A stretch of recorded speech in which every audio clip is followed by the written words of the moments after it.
শামশেরগঞ্জে ভয়াবহ পথ দুর্ঘটনা। জাতীয় সড়ক পারাপারের সময় দ্রুত গতিতে থাকা লরির ধাক্কায় দুই যুবকের মর্মান্তিক মৃত্যু।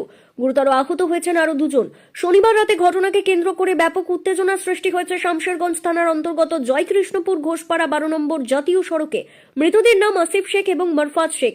তাদের বাড়ি চাঁদনি দহা গ্রামে। স্থানীয় সূত্রে জানা গিয়েছে, এদিন রাতে ফারাক্কার দিক থেকে জঙ্গিপুরের দিকে যাচ্ছিল একটি লরি। সেই সময় জয়কৃষ্ণপুর এলাকায় বাইক নিয়ে জাতীয় সড়ক পার হওয়ার চেষ্টা করছিলেন কয়েকজন যুবক। তখনই লরিটি অত্যন্ত দ্রুত গতিতে এসে তাদের ধাক্কা মারে। বিকট শব্দে চারপাশে আতঙ্ক ছড়িয়ে পড়ে। ঘটনাস্থলে রক্তাক্ত অবস্থায় লুটিয়ে পড়েন একাধিক যুবক। দুর্ঘটনার পর স্থানীয় বাসিন্দারা তড়িঘড়ি ছুটে এসে আহতদের উদ্ধার করে। গুরুতর জখম অবস্থায় তাদের দ্রুত উদ্ধার করে স্থানীয় হাসপাতালে নিয়ে যাওয়া হয়। তবে চিকিৎসকরা দুজনকে মৃত বলে ঘোষণা করেন। আহত আরো দুজনের চিকিৎসা চলছে। তাদের মধ্যে কয়েকজনের অবস্থা অত্যন্ত আশঙ্কাজনক।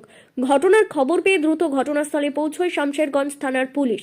দুর্ঘটনার জেরে জাতীয় সড়কে যান চলাচল ব্যাহত হয় এবং এলাকায় উত্তেজনার পরিবেশ তৈরি হয়। পুরো বিষয়টি তদন্ত করে দেখা হচ্ছে শামশেরগঞ্জ থানার পুলিশের পক্ষ থেকে।